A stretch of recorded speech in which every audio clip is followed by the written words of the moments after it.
So another great thing about being at All Energy is you end up meeting up with your long lost friends. So I'm not lost.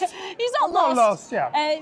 But yeah, we're very busy friends, and so it's really great to have this opportunity to catch up with Guy Newey, who is the CEO of the Energy Systems Catapult. Now, Guy, the Energy Systems Catapult is absolutely fascinating because it's supporting the innovation in the energy sector, kind of bubbling up under the surface. Tell us about some of the most exciting projects that you're involved with. Yeah, we have the best job in the world, really, which is identifying companies which have huge potential, particularly around flexibility, around how we're going to get millions of heat pumps into homes, smart controls, all of that stuff. And we get to help them move to the next level, help them get investment, help them think about their business model is going to work, help them get new customers, help them test whether their product is great or something that consumers absolutely hate. And it's brilliant, wandering around today, seeing, a few of them around here. But yeah, we've got a whole kind of cohort of cool companies who are trying to crack this clean energy challenge.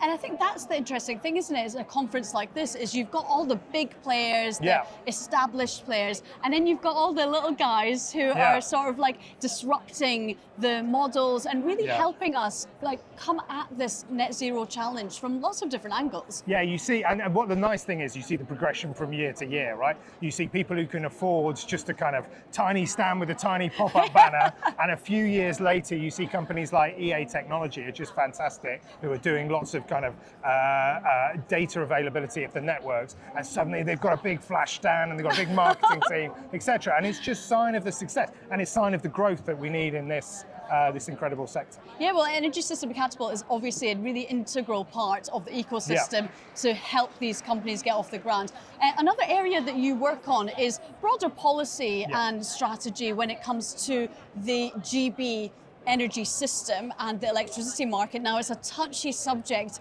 for many, but in terms of zonal pricing, you stand in a very particular camp.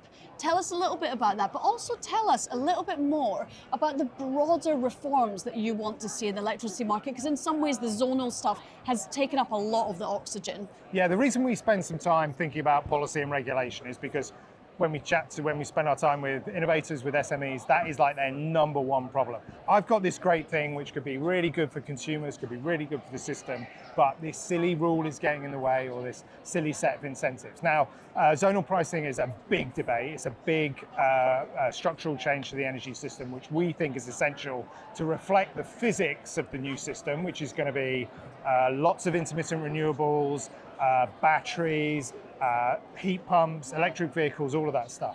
And all of that has to work together. So if we don't get the price signals to reflect that new physics, it's all going to fall over. And that's absolutely, a big part of our role is to try and encourage that, so that opens up new markets for the innovators who can provide things that consumers are really going to want. And so what else could be reformed beyond zonal? Because I think, as we said, there's a lot else that can actually help unlock the benefits of this cleaner homegrown system. Exactly. The transformation is absolutely huge, and we need the same scale of transformation in our policy and our regulation and things like that. And that's everything about data availability, about the networks, what they're doing in the homes.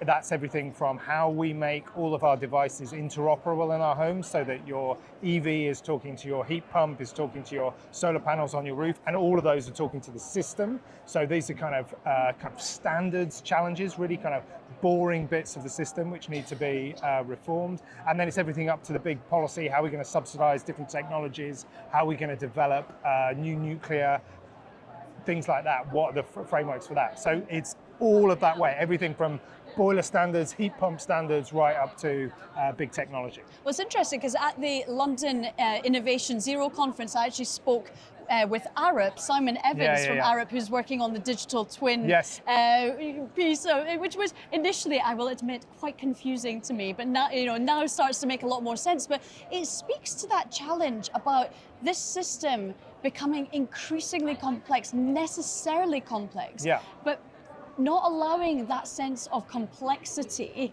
to frighten people, Yeah. you know, the public and policymakers. I mean, how do you feel we can get around that challenge? Because that's something I think about quite a lot. Complexity doesn't necessarily mean a mess. Complexity is necessary, but there is a communication challenge. Yeah, and it has to be simple for people.